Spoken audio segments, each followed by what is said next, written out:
Hey guys, how's it going? Welcome to Thursday's market breakdown.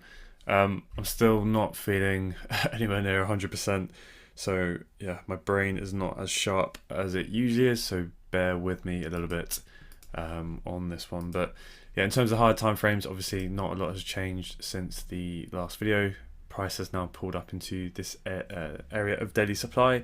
We're potentially looking for the daily and 4 hour to roll over here and form a potential another lower high to come down and target this potential weak low down here. But we have to be aware that we have had a major sweep of liquidity of these lows here.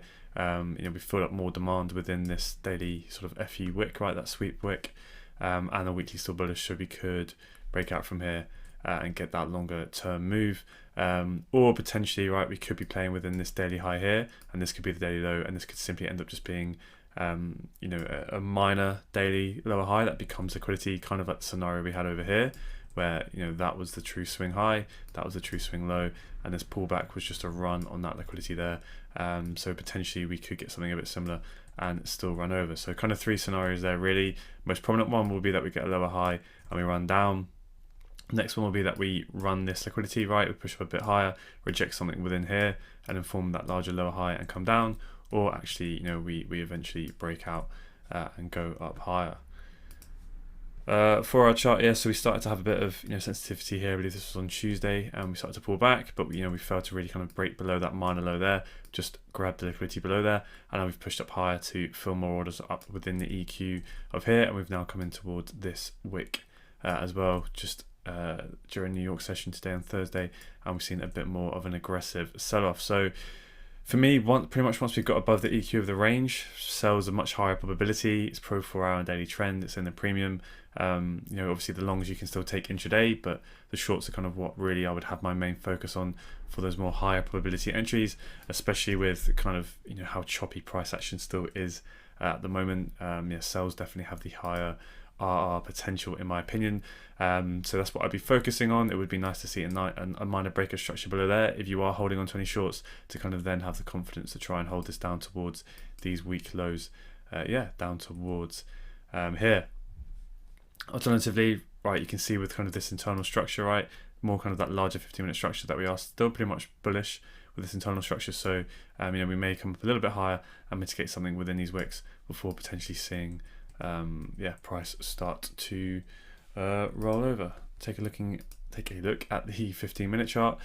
Now for me, obviously I was out of this yesterday, so I've kind of just been going back over today and yesterday's price action.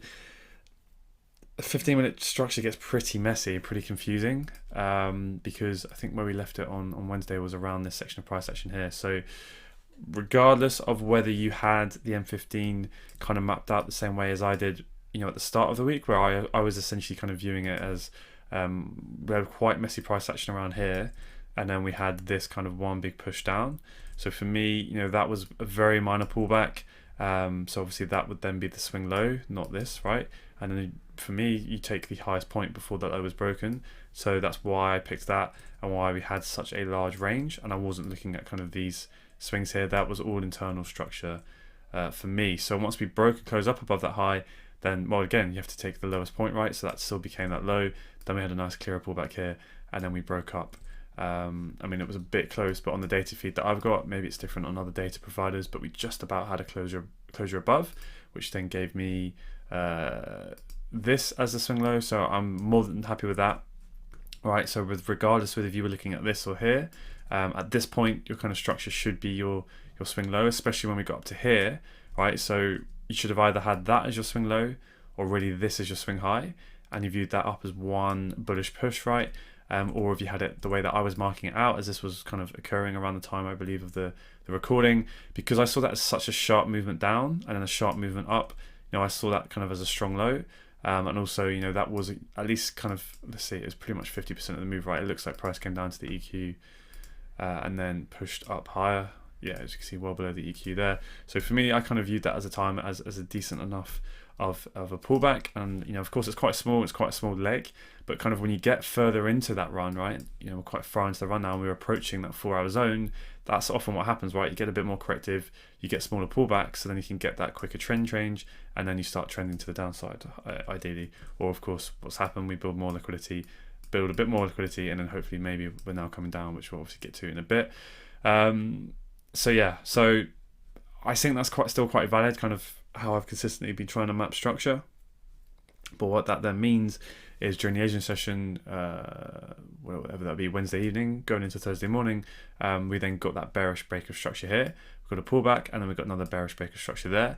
But then what happened? Price then switched bullish, right? Again, so then you're looking for the higher low, but then it switched bearish straight away again, right? And then it switched bullish again.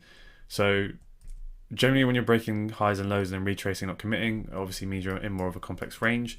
But what it can also be a sign of is you've kind of got your mapping, your structure or your swing points mapped a little bit too aggressively, a bit too near. So kind of, I guess if you had originally looked at it this way and you're kind of seeing the market be really indecisive and chopping around, and potentially you're seeing POIs, demand zones and supply zones getting smashed, you're taking a few losses or a few break evens, it's just confusing. Either sit in your hands, wait for it to sort itself out, right? So it's probably generating liquidity, which is what we can see ended up happening. Or maybe go, okay, I've been a little bit too aggressive in my mapping, kind of just scroll out a little bit and just look at, where are the more major swings in price. You can see here, that's a bit more of a pullback. That's a bit more of a one push up. And then all of this just becomes one complex pullback, right? Within this high and this low here. And then it can, help you to avoid potentially getting kind of caught up in all those liquidity sweeps and changes of what seem to be changes of trend within there, right? And this just clears it up a little bit. So that's kind of how I viewed it, because otherwise I think price action can get very, very confusing when I've been looking back at Wednesday. So I've kind of kept the structure mapping that way, just kind of keeping it consistent from how I believe I was marking this out as a swing low on Tuesday's video. So yeah, whether you kind of had it both ways, it doesn't massively matter, but it's just kind of a little learning point here. Again, speaking to myself here, right, as well at the same time, of just if it starts to get like that and it's not clear, one thing to do as well is, where are we on the higher time frames? Always jump up a time frame. Well, we know on the 4 hour we're in the premium, we're approaching supply, so shorts are in favor anyway. So if you just concentrate on those short plays, right, because even at this point, all right, and push prices up, and then you would say, okay, well, we're bullish again because we've taken out this lower high. You can still look for shorts up around here to play the pullback, but with the idea that it could turn pro trend anyway, because where are you trading from? You're trading from 4 hour, almost daily supply up in the premium. So yeah, a few little key lessons there. If we're breaking highs and lows and retracing, we're stuck in a range, best to just try and trade the extremities of the range and kind of play that bit of ping pong, or zoom out a little bit and just try and look at the larger swings in price, and then realize that the M15 may still be bullish, so on and so forth. And then that way you can kind of just be patient for a day or two until it clears itself up. Then we clearly get this sweep of that low, fail to close below, and then we get that big move up that fuels the move up to then clearly break the high. So then there's not real too much discretion or subjectivity of what the swing range we're playing them within. And then we get another pullback during Asia, which is the exact type of price action I like to see. Nice clean price action now, coming up into mitigating the 4 hour EQ. We get another push up around London, up into the highs, and then during New York we have now broken the low. So regardless kind of how you view that and how messy that kind of got, I would say now that pretty much all of you should be viewing the M15 as now bearish, as we have now had a closure below the swing low here, and we're coming off that 4 hour supply. All time frames are now really aligned for me. Shorts are becoming very high probability to look to try and play that move, but of course, like I said, don't forget we could push up higher, right, somewhere to mitigate something within this wick, or potentially this is where I'm not 100% certain on the daily swing points for me. I'm usually more inclined to view that as a bit of a daily swing point because it was quite an aggressive move away, almost pretty much came up to the EQ, right? But like based on this previous price action here, right, where we had a sweep of that high, we could see something similar where we do push up for higher for another few days before potentially rolling over. But for now, try and keep it simple. We're in a very clear 4 hour range. We're right up near these premium prices now. We're coming into clear areas of supply, right? This is probably the cleanest candle. This stuff not so much, but we know anywhere within, the daily zone essentially clears it out for us, right? Anywhere within that daily box, if we get those 15-minute changes of character, or more ideally, right, more confirmation would be that 15-minute bearish trend change, which is for me we have now had. This is becoming decent for looking for those shorts. So yeah, I mean today what's this around? Yeah, the London Knoll, we kind of had that change of character, right? It's a bit subtle, but you also have to keep your eye on these. So at the very extremity of the 4-hour zone, what did we have? We had that really nice clear M15 inside bar there. Price then came into it after the M15 break of structure, so a lot of confidence here now for at minimum a 15-minute pullback, but ideally looking to anticipate that potential trend change to make the M15 realign with the bearish 4-hour and daily structure. So what do we have? Well, price pulled back with a minor pullback, right, and then took that high, change of character, right. Just need to see a spike, a wick right above that high, which means now we have a minor low here. So when we take the low, we now have that change of character, which of course you can trade. It's obviously more aggressive, or you can wait for what we've now had, which is that confirmed trend change. Price then came back up to that decisional, and it's looking to try and come down, but of course price is pretty messy. We've still got plenty of demand zones which we're reacting off at the moment for price to fight its way through. So this is where still looking for those longs and playing them they're not very well priced, right? It's against the M15 trend now, but if you're in shorts, you can start to potentially look to hedge these and pays to the upside. I do have this M15 flip zone here, right? I've just taken the whole range, drawn this big box, but of course as well, you could refine it to the last sell before the buy candle there. So yeah, I've kind of just tried to really just concentrate on the M15 here, because I think, I was digging down into kind of the entries here on the M1, and it's, there are entries there and you can see them, but really I think the main lesson here is well, I've gone over them, right? I don't want to keep beating that to death, but yeah, shorts are always going to be, if you're confused, well, we're in higher time frames, shorts are going to be that kind of higher time frame pro trend, and also just try and play the extremities of the range, and then also, yeah, just clean up the structure a bit. Don't stick to this if you think it potentially doesn't make sense now, and you see that this range will clear things up a little bit more, then yeah, I think that's definitely a good learning point there. But we definitely have more clear structure to continue looking for those shorts. So that's kind of really, I guess, summarizing up the M15 price action, or at least the way I see it for the last few days. And I guess I've gone over kind of the forecast now for what I see at this stage. I'm still thinking shorts are the highest probability option. We obviously have all these reaction points that we can look at for looking for potential hedges.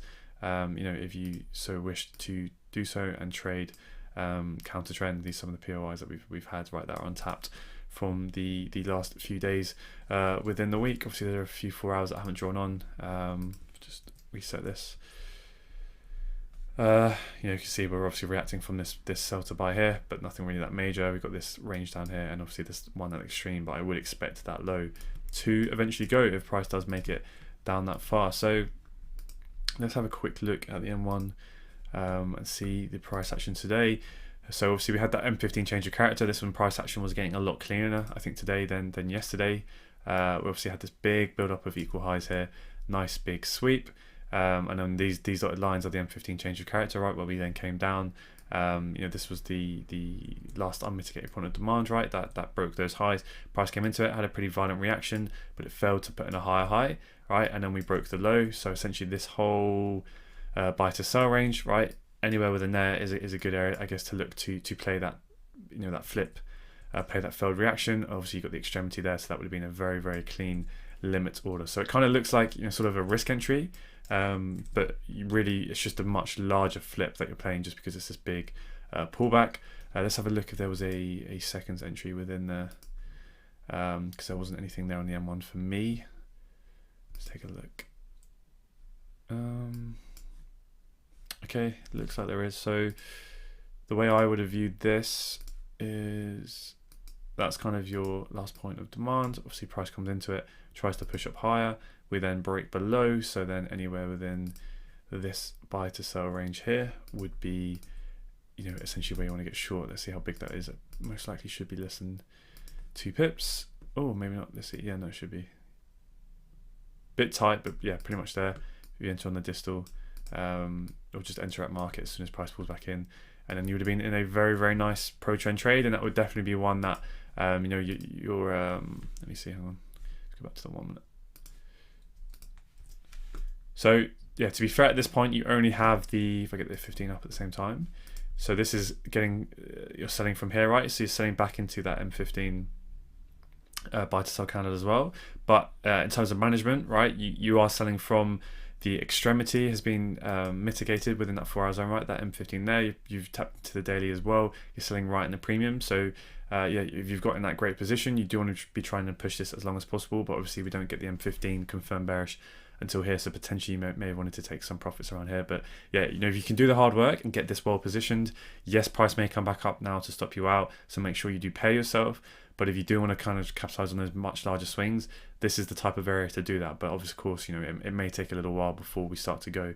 But so far, the M15 has now aligned with the 4 hour daily. So yeah, a decent opportunity if you want to be that type of swing trader to try and leave a decent amount of volume on the run, because as you can see, we've pulled back up into this M15 area supply now. So yeah, hopefully that can continue to maintain that bearish order flow. So that's kind of the cleanest setup from New York. London, obviously it looks more like the longs are in play, but yeah, like I said, it depends on how aggressive you want to be. If you really want to be looking for longs, when you're in 4 hour and daily supply in a premium against that trend, it's a hell of a lot more aggressive and not really something I would massively advise doing. Let's take a look at Wednesday's price action. There were a couple of trades, but yeah, really, again, it depends on, I don't want to dive too much into this just because the structure was a bit of a mess here, but essentially this area of supply was pretty nice, right? It mitigated, if I scroll across, this flip zone here, right, which took out this demand zone, that buy to sell wick there. So we came up, nice aggressive move away from it, right? And we built some liquidity.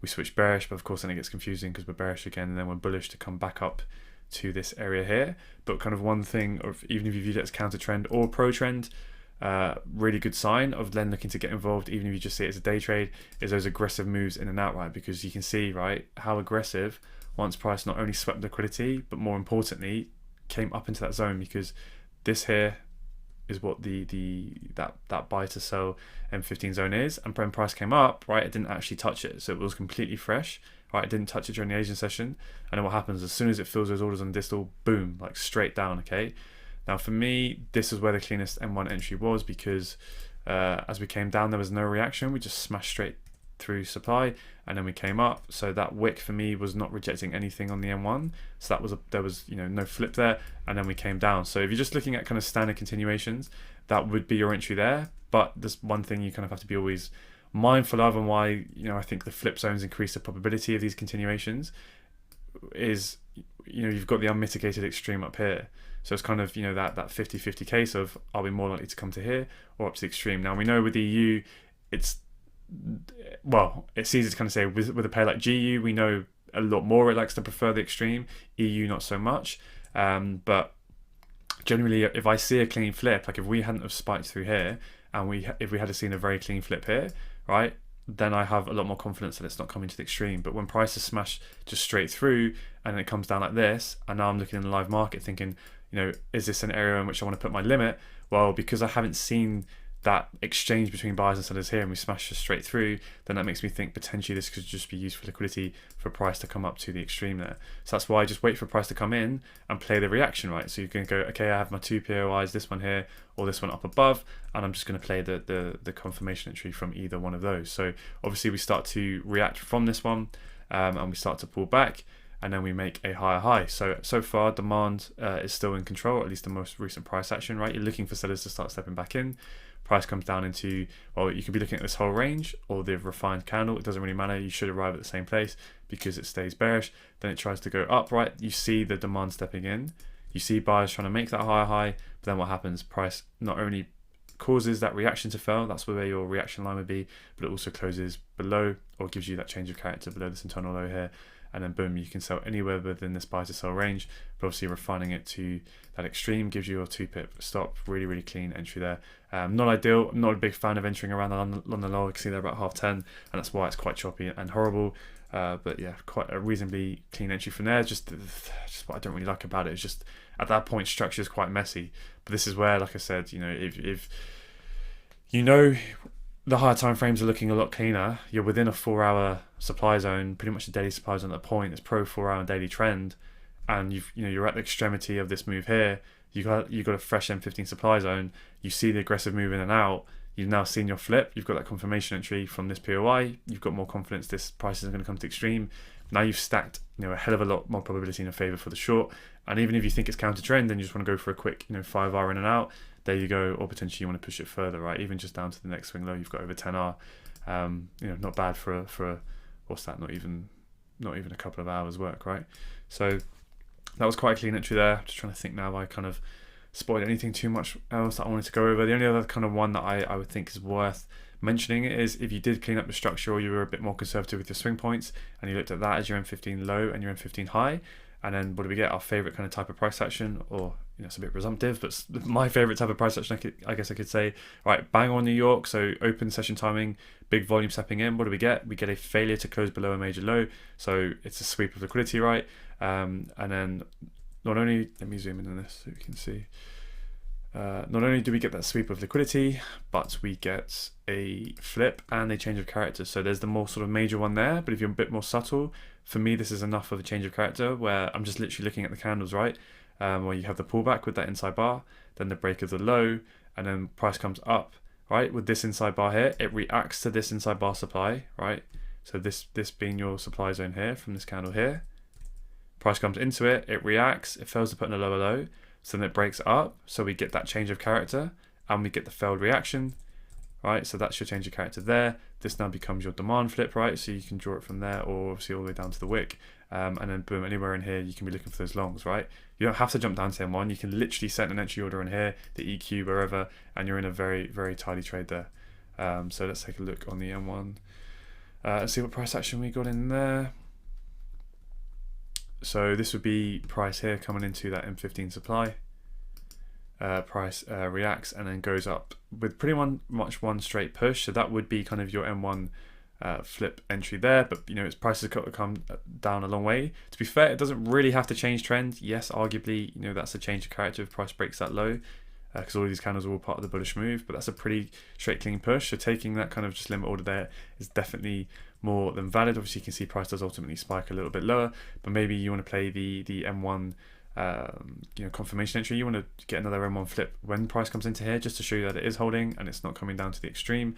Then you can see that actually it doesn't really give you an M1 valid flip, because the next area of supply is up here. So then the flip would be this point here, and this is your flip zone, which obviously price doesn't come back to at this point. So how could you have got in? Well, this is another kind of key. If you see a strong reaction like that, you can pretty much assume that intraday, right, you've got your flip down here, because it's likely, right, there's going to be that M15 pullback. Price has then broken it and come back in, so you can almost play that reaction without looking down. But if you're being purely in terms of an M1 flip, for me there wasn't one there. Let's take a look at the 15 seconds. I actually think it wasn't even that clean on the 15 seconds. But obviously this is kind of sometimes where you can read a bit between the lines a little bit, and you can see the amount of momentum that's coming in, and you can see that this area is in fact actually holding. So this is price coming in, and what do we have? Last point of supply, price comes into it, tries to form a lower low, and then breaks up. So you may have got in straight away, right? When price comes back in here, it comes up, but then tries to fill more orders, within that kind of more of the extreme, and then eventually we start to start to go off. I was just looking at why price did spike a bit lower than this M1 zone here, right? Because we can see price did come a little bit lower, and if we look across, it came into this area of demand here, and I guess that's where the price is pulling back in. So this is your supply zone here, right? This buy to sell, price comes in, it fails, it comes up higher, it doesn't quite close above the reaction point just yet, and then it pulls back a little bit to form this 15-second inside bar, and then boom, that's when the demand steps in, right? So that's kind of, logically, if you want to look at those kind of logical reasons of why price came a little bit lower, right, into this sell to buy here, if you include the wick, right? But anyway, getting a little bit lost in the detail there, but yeah, I think just the major lesson, at least the one that I've taken looking back over the price action of today and yesterday, is definitely, if you kind of see price taking the lows and taking the highs like that, just focus on the higher time frame trend a bit more, which of course 4-hour and daily were bearish, and then just maybe see, okay, I've been a bit too aggressive potentially, this is more of an obvious swing low and swing high, and just clean it up that way. So yeah, I think that's kind of everything I kind of wanted to cover. Obviously got this flip zone that I'll be looking at tomorrow, or you can refine it down to this candle. But at the moment, my bias is still pretty much clearly bearish. I've obviously told you guys, we could break up higher and potentially come up to these regions, or even just push up higher in this daily zone. But the M15 has now switched bearish. So yeah, all time frames are now aligned ready for me to want to try and push shorts and try and target this weak low down here into the end of the week, and just look at any previous zones as potential reaction points and hedges to take long. If we do push up a little bit higher, I've got a couple of M15 zones. So this zone here, which I'll drag across, and then pretty much just the extremity up there. But like I was saying, anywhere within this daily box, right, just either wait for just a 15-minute change of character if you want to be aggressive, or just wait for the, right, if we break up, right, you can then, let's say we get a minor pullback, you could just wait for a M15 chock, right, and then come back in. You can look for the shorts, or you may just want to wait for the M15 to switch bearish, right, and then you've got all that confirmation again, and plenty of room to move, right. There's no need for FOMO whatsoever. So that wraps it up. I will obviously post the weekend breakdown, hopefully back to normal service. Hopefully start to feel a bit better, as this is dragging on a bit and a bit of a waste of time being ill, but yeah, hey ho, that's life. Hope you guys are feeling well and healthy and having a good end to the week, and I will chat to you on the weekend. Cheers guys.